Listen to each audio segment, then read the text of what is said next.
Have you ever wondered why the Bible includes a strange detail about a folded cloth in Jesus' empty tomb?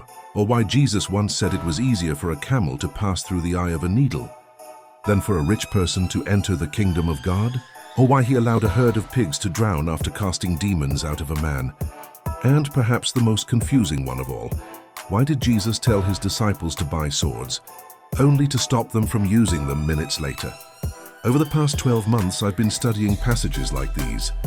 At first, many of these theories sounded unbelievable, but after digging into the cultural background behind these stories, my appreciation for the Bible grew even deeper. And I'm confident that almost none of you watching right now will know all 5 of these deeper meanings. If you do, you might be in the top 1%. Comment below if you knew them all, and I might mention you in my next video.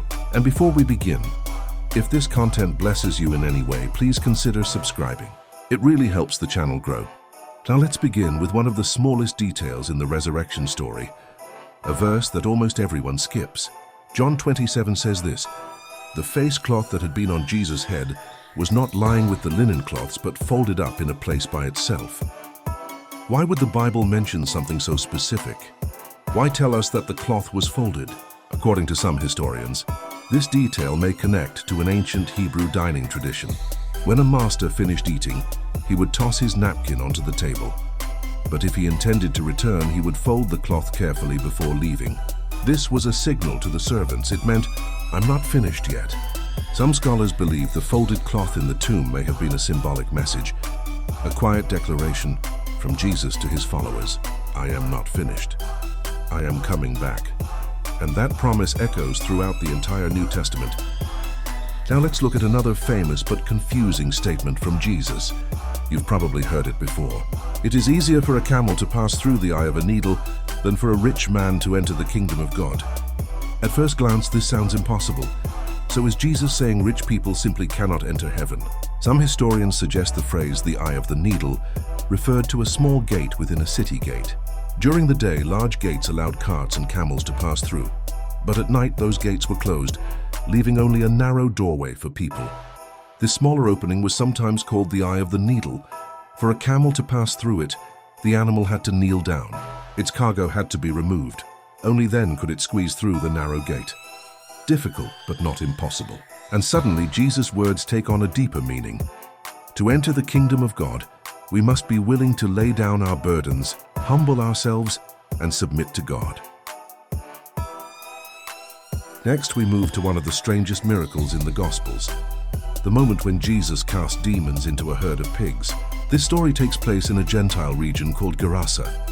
And when Jesus confronted the demon inside the possessed man, the spirit gave a chilling name: Legion. Now here's where the historical detail gets fascinating. During that time, the region was under Roman control. Roman military units were called legions, each made up of thousands of soldiers. And the legion stationed in that area had a symbol: a boar, a pig. In the story, about 2,000 pigs suddenly rushed down a steep slope and drowned in the sea. Interestingly, 2,000 soldiers was also the size of a Roman battalion, sometimes referred to as a legion. Some scholars believe this miracle carried a symbolic message. Jesus was not only demonstrating authority over demons, he was also showing that earthly empires, even Rome, were powerless before the kingdom of God. Now let's talk about another puzzling moment. Right before his arrest, Jesus told his disciples to buy swords. At first this seems strange, but what's even stranger is what happens next. When the soldiers arrive to arrest Jesus, Peter draws his sword and cuts off the ear of the high priest's servant. Immediately, Jesus rebukes him. Then he does something shocking. He heals the servant's ear. Why? Under Roman law, Peter had just committed a capital crime. Attacking a servant of the high priest could have led to execution. But when Jesus healed the ear, the physical evidence of Peter's crime disappeared. The proof that could have condemned him was gone. And moments later, Jesus himself was arrested. Some theologians believe this moment symbolically reflects what Jesus would soon accomplish on the cross. Human guilt removed, evidence of sin erased, judgment taken away. And finally, we come to one of the most dramatic moments in Jesus' life, his temptation in the wilderness.